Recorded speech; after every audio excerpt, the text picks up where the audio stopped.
Hi everybody, it's Dr. Susan Blum here, and welcome to Tuesdays at Lunch with Dr. Blum. It's 1 o'clock on Tuesday, and I'm very happy to see everybody. We've got a new setup today, and so bear with us as we're trying to sort of figure this out and get this set up. I had the idea that I would put up sort of bullet points on a board. So I got a whiteboard and I wrote some things on it. I apologize about my handwriting. I think I was in a hurry because I had my last patient just went till 10 minutes ago. So I came in and I wrote really quickly on here. And next time I think I can do a little better with how my neat handwriting. But anyway, so I hope that it's helpful, and I'm going to try to give you something visual every week so that you can, something to hang your hat on, as I'm speaking. So again, welcome as people are rolling in. We always have people sort of joining us as the time goes along. To remind everybody, my aim is to talk for about 15 minutes, and then I'll open up to questions, and we'll do questions. And then I'll try to answer them. And anything we don't get to, we can push off to next week, or we can always, I can answer the questions that are posted.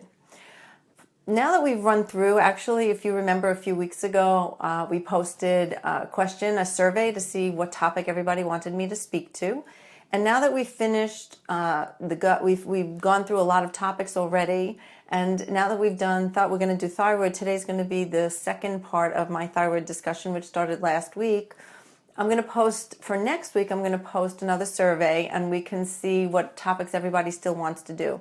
We did inflammation. That was a really big one. So inflammation, adrenals, maybe we'll just talk about fatigue in general and the whole checklist for treating low energy, and that might be good. So, but we've done inflammation, we've done adrenals, we've done the thyroid, we did eating for gut health, and we did a whole bunch of gut work discussion also at the very beginning. So anything else, or a repeat of anything that is still missing that you would like me to talk about or to discuss with questions, happy to do that. So we will put up a survey for next week.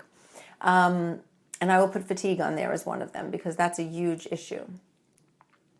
So for today, circling back to today, I hope you can all see, and we were having this debate, Sarah and I, whether or not my scribble looks backwards when I'm looking at the camera for the Facebook Live at my feedback. So hopefully this is all written in the right direction for you. But you can see that at the top, and I apologize, that's a little smaller. I realized it was a little small when I got to the bottom. But last week, we talked about causes of hypothyroidism.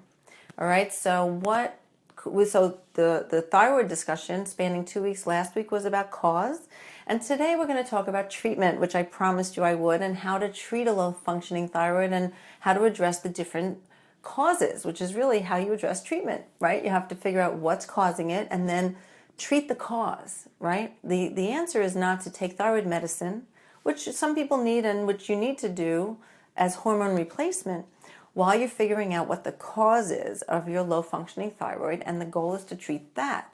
And especially if you are a person who would like to avoid medication, and try to fix your thyroid at the root, understanding the different causes is critical to understanding how to treat it.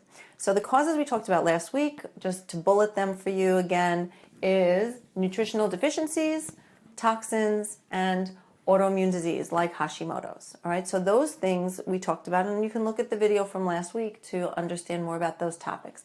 Today, then, I want to move into how to fix those causes. And at the end of the day, the most important things that you're going to do to help heal your thyroid gland is to figure out what foods you need to eat and what foods you need to not eat, right? What's the food plan? What kinds of supplements and nutrients that you need, what might you be deficient in that could be causing your thyroid to become sluggish? So what are the supplements from a vitamin and mineral perspective? What about toxins? What's the role of toxins in the thyroid gland? And, how do we detox? How do we get rid of the toxins? And then last but not least, healing the gut and the importance of healing the gut, especially if you have Hashimoto's and autoimmunity. And so that's why I have that bulleted out for you here behind me.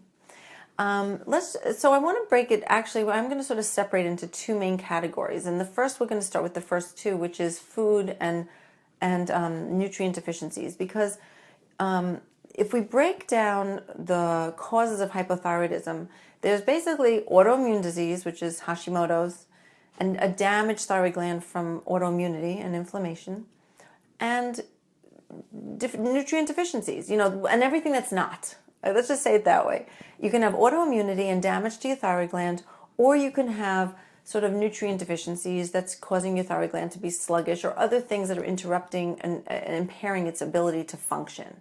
And that's where the toxins in the food and the nutrients like selenium and like iodine come in, right? So let's address that first, and then we'll end with talking about autoimmunity. It's a big topic, and maybe we'll have to save that for next week too, just in general. As you all know, I was going to hold my book up today. That was one of the things I had thought about, but next time, because autoimmunity, and I'm an autoimmune expert. I wrote a book called The Immune System Recovery Plan, for those of you who don't know, and that came out in 2013, and actually I'm excited to announce that February 21st, I'm relaunching in hardcover, because the book's doing so well. My publisher is relaunching it 4 years later, in hardcover again, and I created and I wrote a 3-month guide that's now included in that book, like a week-by-week guide on what to do, like how to do the program, the immune recovery program, all in a 3-month period. And so that's how we relaunched the book in February. But I am an autoimmune expert, and so it is a very large topic. And the main goals of treating autoimmunity, right, and repairing the immune system is food, stress, gut, and toxins, right? And you can see for the thyroid, food, gut, toxins I have on my list, right? And so the things that are going to help your thyroid are also going to help your immune system, right? And so I'll sort of bridge the gap and bring it together. But let's first talk about food. And I want to cross over into nutrient deficiencies with the discussion of food. The number one cause of hypothyroidism, I'm pausing because historically, the number one cause of hypothyroidism is goiter from iodine deficiency. We initially, when in the 1950s and 60s, when Wonder Bread was first made, they actually made iodized flour. They put iodine in everything. There was iodized flour, there was iodized salt. Iodine was used in our baking, and it was really pretty prevalent in our diets. And then iodine was removed, and all the flour became bromated, and they used bromine or bromide instead. And what happened was all the iodine got removed from our diets. And Americans are not really big on eating seafood, and especially if you look at just throughout if you're not on the coast where seafood's readily available, the whole interior of the country, there's not much seafood happening and not much iodine. And now I actually would not recommend getting, iodine as your main source from seafood, because of all the mercury in seafood, which will bring us to toxins on my list, because mercury is a poison to the thyroid gland. Okay, it really damages it and causes dysfunction and can be a trigger for autoimmunity. But back to iodine. Must get iodine. And chances are you're iodine deficient unless you're going out of your way to find it and bring it into your diet. And I do like to make sure everybody has a multi, so treating low iodine. Make sure your multi has iodine in it on the list. Usually there's about 150 to 200 micrograms in a multi, and that's fine as an everyday thing. Make sure your salt is iodized. When this whole there was a whole backlash, right, against salt of any kind. And the problem is, for those of you who are watching your salt, you don't have to eliminate the salt in your salt shaker. The most salt that we get as Americans is in processed food, canned food, especially cans, and processed food that you buy at McDonald's and places like that. And so Americans went for 50 years living on processed food, and the sodium levels went through the roof. Well, if you eat a whole foods diet, just don't eat foods like that. Back to the whole foods diet, the anti-inflammatory whole foods diet that I've talked about every week on this. It's very low sodium naturally. It's okay to add salt, right, on some food. And so sprinkling a little, but make sure your salt is iodized. The other option, and so every time, all salt in your house should be switched over to Himalayan sea salt or iodine or real salt, or it should be pink. It should be fully mineralized. So we want to get iodine in there. The other way that I bring iodine in my house is you can buy something called kelp flakes, which are next to the salt in the salt aisle. If you want to sprinkle that on your salads and your food, you can sprinkle kelp. The other thing that I do is I use a strip of kombu, so seaweed. Seaweed is a great source of iodine. You can do seaweed salad at the Japanese restaurant. You can make it at home. There are recipes. The simplest thing for me is I take a strip of kombu, which is a kind of a seaweed. You can buy it at Whole Foods or your local store, health food store. You can probably get it online as well. I recommend Maine Coast kombu or Maine Coast seaweeds because they're organic off the coast of Maine. After Fukushima in Japan, I actually moved away from the Japanese seaweeds, and I would recommend doing Maine Coast. And so we use Maine Coast seaweeds, and I take a strip of kombu and you throw it in your soup. Anything you're boiling, making rice, making quinoa, making soup, you just put the strip in there and you let all the minerals come out, and it mineralizes all of what you're eating. And so there's ways to get iodine. So that's the number one thing. Make sure you're getting iodine in your food. Make sure you're getting iodine in your supplement. So your multi should have iodine in it. Everybody needs some. I'm not a big fan of those very high dose iodine. And oh gosh, let me come back to that. If somebody wants to ask that question, maybe we'll talk about that another time. But there's a whole story about why. But it's a little bit, it can make people feel worse. Let's just leave it at this. It can make you feel worse if you have Hashimoto's. High dose iodine can just mobilize, it can just cause a lot of, mobilization and of toxins, and as well as rev up your thyroid gland in a way that is not helpful. And so I'm trying to keep that simple, sorry. But I'm not a big fan of it. You might be seeing a doctor or naturopath that likes to do that. You can try it and see how you feel, but it can increase the autoimmune activity in the thyroid gland. I guess that's what I was wanting to say. So be careful if you have Hashimoto's doing the high dose iodine, but a little bit every day in a multi, perfect. So nutrient deficiencies, that's the first one. The second one is selenium. Your thyroid gland really, really needs selenium in order to protect it. The selenium helps. There's an enzyme called glutathione peroxidase. It's the number one thing that protects your thyroid gland from oxidative stress. Remember when we talked about the anti-inflammatory diet, we talked about this idea of free radical damage and how you need antioxidants to keep up. Selenium protects your thyroid gland from oxidative stress. Bottom line. I'm not going to explain more about that other than to say 100 to 200 micrograms of selenium every day. You can eat a Brazil nut or 2 Brazil nuts. There's usually about 100 micrograms of selenium in a Brazil nut. Don't ever go more than 600 micrograms of, I try to max out like 400 at the most for short periods of time.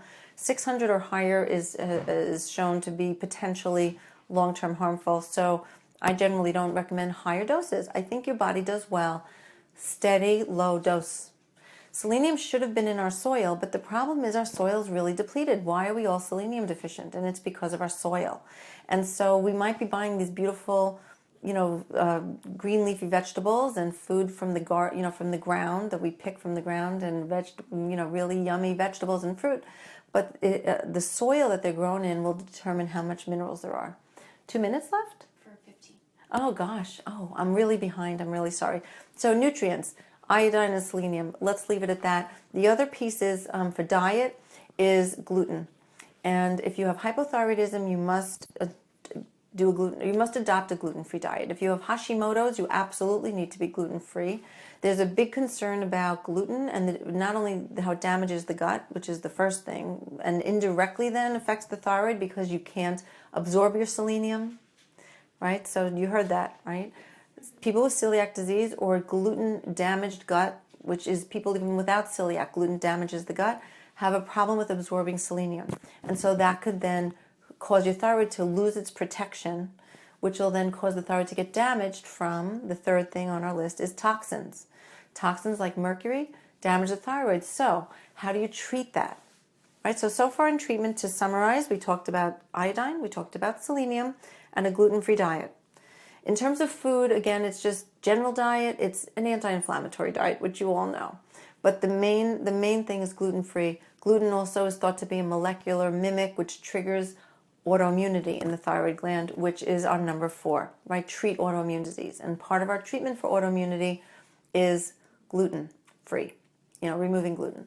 So coming back then to treatment, in terms of a detox, what does it mean to detox? What detox means is taking supplements to support your liver's ability to excrete toxins. And there are many people, including myself, who have, who run detox programs. We run them online. We run them here. It's really just about supporting your liver. And I have a great whole section on detoxing your liver in my book, The Immune System Recovery Plan. And what you want to do is lower toxins. In addition to mercury for the thyroid, so how else are we going to treat that? The first thing, so I'm backing up for 1 second. Yes, we want to detox, but the most important thing is cleaning up your world and lowering your exposure to these toxins. So you want to take a look at the Environmental Working Group's website, ewg.org, and check out the fish list. And you want to limit fish, especially the high mercury fish. I actually find that most people need to limit total fish consumption to 2 times a week, maybe 3. If you have Hashimoto's, I'd limit yourself to 1 to 2 times a week. All fish has mercury, all of it. It's not just the high mercury fish like swordfish and tuna. But go look at the list on that website, and it'll help guide you. So lower that. The other big thing is pesticides.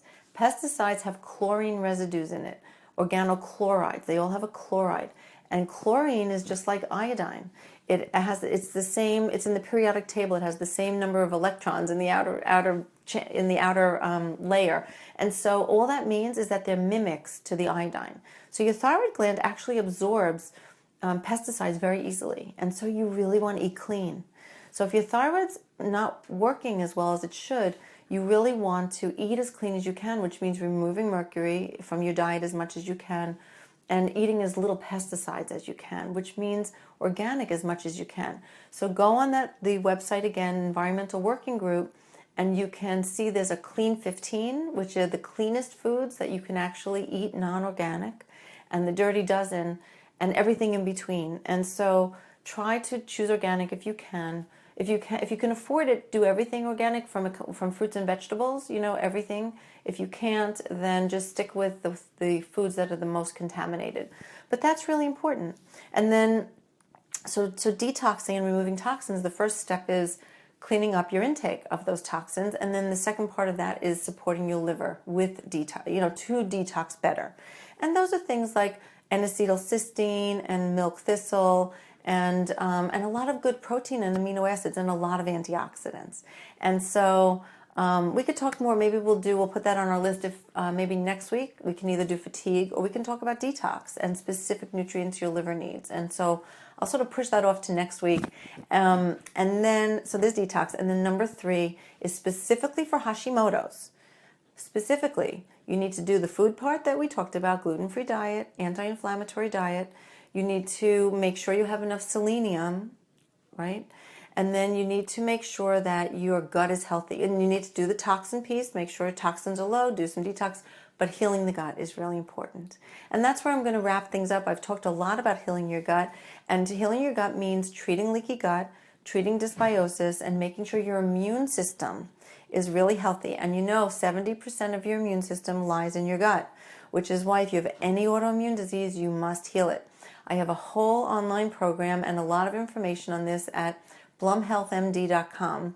I am really into healing the gut, like all my colleagues, and I have a great online program you can learn about and that can help support you, in addition to my book, right? The Immune System Recovery Plan. Step 3 is heal the gut. And so I think that's where I'm going to leave you. And so to heal you, one last thing I just remembered, in terms of nutrients that your thyroid needs, it also needs zinc. Zinc is really important for helping you make thyroid hormone. So zinc and selenium I usually sort of lump together in the same category of minerals that you need. Okay, so happy to answer questions now, and we can see where that takes us. But before I forget, don't forget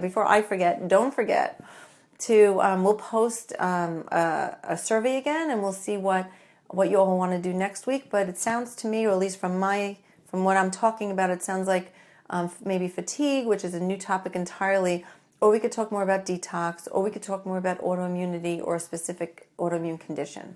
Okay?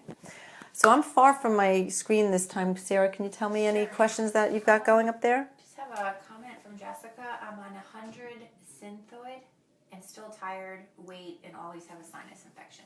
Okay, so that's a very good question. So the question is about, so I have a low functioning thyroid and I'm also taking medication, but why do I still feel so crappy, right? And why am I still getting sick a lot? I get sinus infections. First, I want to point out about sinus infections. So actually, I'm going to breathe and I'm going to slow down a little. I had so much to talk about. I wanted to get all that in. So I know I was talking very fast, but it's a video, so you get to replay it. Okay. Sinus infections are, think about your sinuses. So your sinuses are a mucous membrane. And all the mucus, from a functional medicine perspective, we view all mucous membranes of your body as being connected.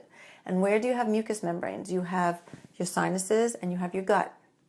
You also have a mucus layer in your lungs and for women in the vaginal area, right? These are all mucus, the mucosa, we call it.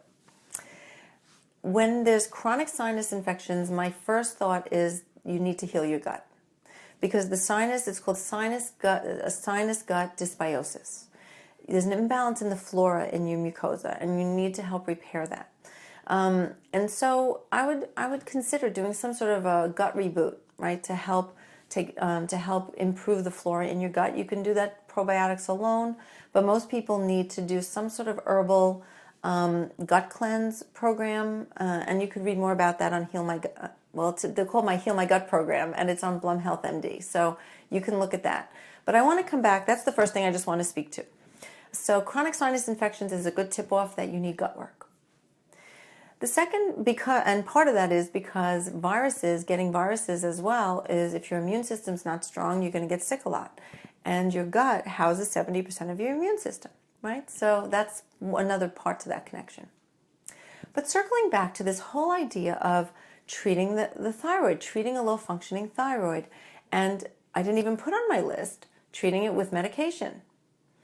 Now, think about what medication does for you. Medication is hormone replacement, and it will give you, most people are just taking something called T4, Synthroid.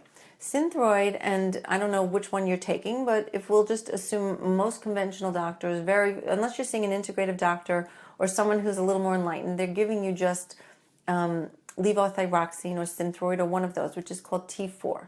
As I told you last week, the thyroid hormones, there are two main hormones that we're concerned about. One is T4, which is the one the thyroid makes, and then there's T3, which is the really activated form of the thyroid hormone. That's the one that goes into the nucleus of the cell and causes all the positive changes to happen. And so your T4 goes to your cell, deposits an iodine, right? Remember I said it's an iodine delivery system. And then what T3 that's left goes to the nucleus and activates all sorts of great things. So what I would say to you, and it was Jessica, right? Mm-hmm. Jessica?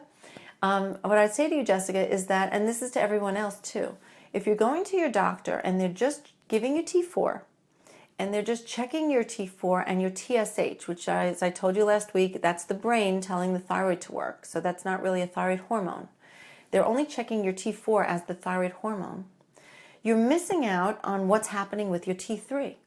Because sometimes you could be taking T4, yet have low T3. And if you have low T3, you're still going to feel like you're hypothyroid. All the symptoms, like, what are the symptoms?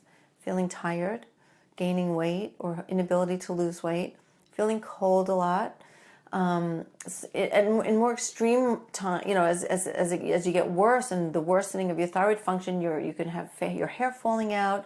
The most severe cases, people lose actually parts of their eyebrows, on the edge of the eyebrows. But it's really that sluggish metabolism and constipation, very sluggish through the gut. And so there's like a low metabolic process. And so T3, you need to have your T3 checked.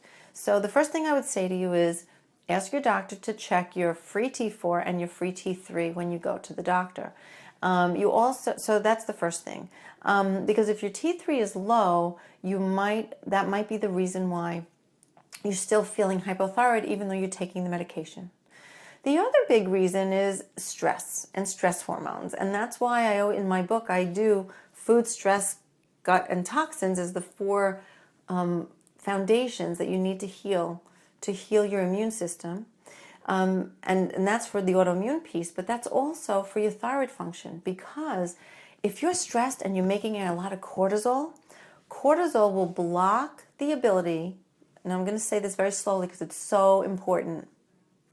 Cortisol, the stress hormone, blocks the action of your thyroid hormone at the cell.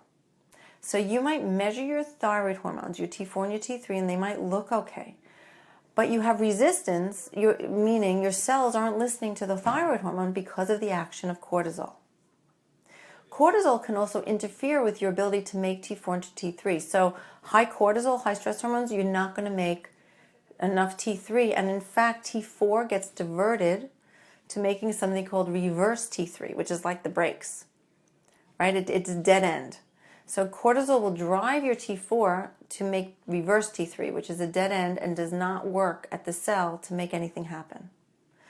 So I would say to you then, if you're taking your thyroid hormone and your TSH and your T4 seem okay, you must really take a look at your stress system, and you can either do an adrenal saliva test with a health practitioner to assess your cortisol levels. But I think just stress management is the first thing, right? Download an app we use these apps like Headspace and Calm, a mind-body practice, breathe, lower your cortisol levels, detox or de-stress your world, right? Get a good night's sleep. Don't overload your schedule, preventive scheduling. There's all sorts of ways to address it. We have a Learn to Relax kit that you can go on. You can actually go on Amazon. We sell it on iTunes, I mean. It's called the Learn to Relax kit from Plum Center. And it's wonderful. It's a host guided, exercises and an explanation of how to lower your stress hormones. So working on that is really important, and have your T3 checked. The other things you need to help make better T3 is iron. So a lot of young women are iron deficient, and that will impair your ability to convert T4 to T3. I'm going like this. This is my convert T4 to T3, send it downstream. I have all of my little mannerisms that I do as my biochemistry that's in my head. So work on the T3. If you're still low T3, you can also take T3. And there are actually so you can ask your doctor to give you Armour thyroid, which is, or West thyroid or Nature thyroid. These are glandulars that do come from pigs. So if you don't like that idea, then don't ask for that change. But you can actually get a prescription instead of Synthroid for a combination of T4 and T3, so you can take both. So instead of just replacing with T4 only, you can replace with T4 and T3.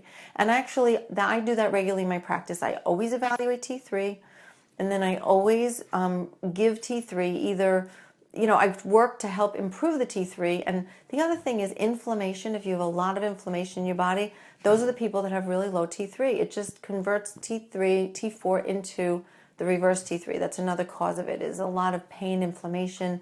All these things really undermine your body's ability to activate your thyroid hormones, and that could be what's going on. So working on all those causes, reduce inflammation, make sure you have iron, make sure your stress is okay, and if you still have low T3, consider switching your thyroid hormone over to a combination of T4 and T3. There are also supplements I use, like Biotics makes this great product called GTA Forte, and it actually is a glandular T3, so you can actually supplement yourself with T3, but I wouldn't do that without checking your thyroid. I do that, but it's actually like taking a hormone, so you want to sort of let your doctor know that you're doing it. Yeah. Okay, sorry. How much longer do we have? It's 1:30. Oh, it's 1:30. I only answered one question. Well, that was an important one, though. I really did need to talk about treating hypothyroidism and the prescription options, right? And so if you have any more questions about that, please post them. And we will definitely put up a survey for next week, and feel free to add comments on your own, even without our survey, of anything you want me to talk about next week. I think I've covered the things on our last survey, so now it's a bit of a free-for-all. Feel free to jump in. Again, happy December. Be mindful at all your holiday parties. I know ours is on this Friday at Plum Center. Enjoy yourself. But if you go off the wagon, which I plan on going off the wagon a little bit because that's my 90% rule, On Saturday, just get back on, do your healthy, go back to your healthy good habits Saturday, Sunday, or the day after your holiday party to just sort of prevent it from snowballing. And I'll leave you with that. Have a happy week. Have a good week. I'll see you all next week.